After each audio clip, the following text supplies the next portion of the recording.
तो क्या होगा अगर दुनिया के सभी लोग अगले 1000 सालों के लिए सो जाएं? ये एक हाइपोथेटिकल सिचुएशन है, इसको रियल में करना तो बिल्कुल नामुमकिन, ये हो ही नहीं सकता। तो एक हाइपोथेटिकल सिचुएशन लेते हैं कि अगले 1000 सालों के लिए सभी इंसान इस धरती पर सो जाएं। आजकल साइंस इतनी तरक्की कर चुका है कि ये चीज जो है वो पॉसिबल भी है। तो आपने सायरोनिक्स नाम की टेक्नोलॉजी के बारे में सुना होगा। तो ये सेम टेक्नोलॉजी हम the captain America first Avenger में देख चुके हैं, जिसमें कि कैप्टन अमेरिका की बॉडी को एक एक्सपेरिमेंट के चलते बर्फ में दफना दिया जाता है और फिर बहुत साल बाद वो उठता है। तो ये वही सेम टेक्नोलॉजी है जो कि आज की दुनिया में भी प्रेजेंट है।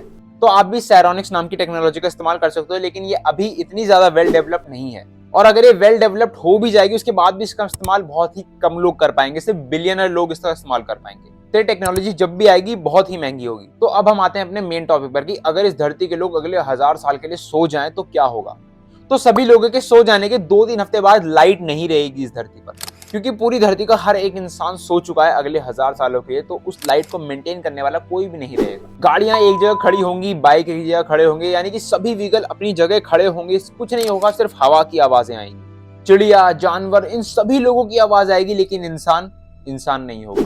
बाहर स्पेस में इतनी सारी सैटेलाइट्स हैं, वो सभी सैटेलाइट्स गिरने लगेंगी अर्थ पर, क्योंकि उनको कंट्रोल करने वाला कोई भी नहीं है। और जब वो सैटेलाइट्स गिरेंगी तो ऐसा लगेगा कि स्टार्स की बारिश हो रही है। लेकिन मेन बात यह है कि उसको देखने वाला भी कोई इंसान नहीं होगा।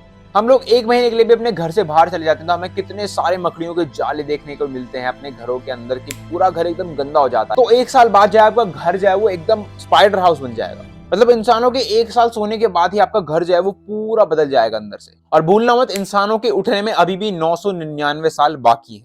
फिर जब 10 साल बीतेंगे, जो भी खाने की आइटम्स होंगी, जो भी इंसानों की खाने की चीजें होंगी, उनमें से मेजॉरिटी ऑफ द चीज जो है वो सड़ जाएंगी। जब इंसानों को सोते हुए 100 साल हो जाएंगे, तब आपकी बिल्डिंग्स जो है, आपके घर जो है वो कुछ इस तरह दिखेंगे। और इतने साल बाद वाइल्ड लाइफ जो है वो सड़कों पर आ जाएगी। सांप बिच्छू तो यूं ही रेंगते रहेंगे सड़कों पर। जो स्पीशीज एक्सटिंक्ट होने के कगार पर हैं, वो रिकवर होने लग जाएंगी। और सिर्फ इतना ही नहीं, उनकी पॉपुलेशन भी काफी बढ़ जाएगी। और ध्यान रहे, अभी भी इंसानों को उठने में 900 साल बाकी, अभी सिर्फ 100 साल हुए हैं। तो अब हम चलते हैं 500 साल बाद क्या होगा। तो 500 साल बाद जिस शहर में आप रहते हो, उस शहर को पहचानना बिल्कुल मुश्किल हो जाएगा। ईंट वाली जितनी भी बिल्डिंग्स हैं वो सब ढह जाएंगी। और एक बात और बताऊं आपको, प्लास्टिक फिर भी रहेगा। प्लास्टिक अभी भी डिकम्पोज नहीं होगा, यानी कि 500 साल बाद तक भी प्लास्टिक डिकम्पोज नहीं होगा।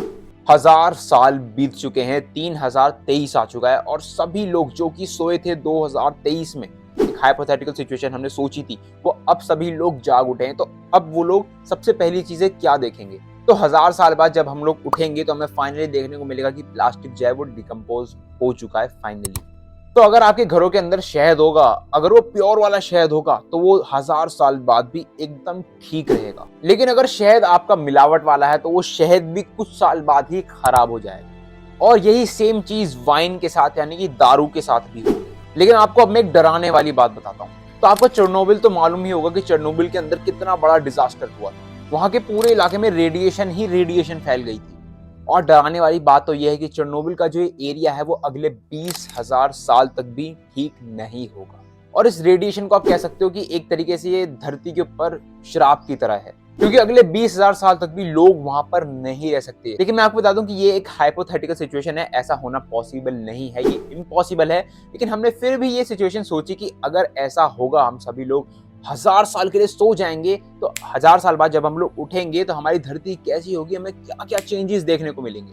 तो ये थी पूरी वीडियो। तो अगर आप और हाइपोथेटिकल सिचुएशंस पे वीडियोस देखना चाहते हो और इन्फॉर्मेटिव वीडियोस देखना चाहते हो, तो आप हमारे इस चैनल को फॉलो सब्सक्राइब कर सकते हो।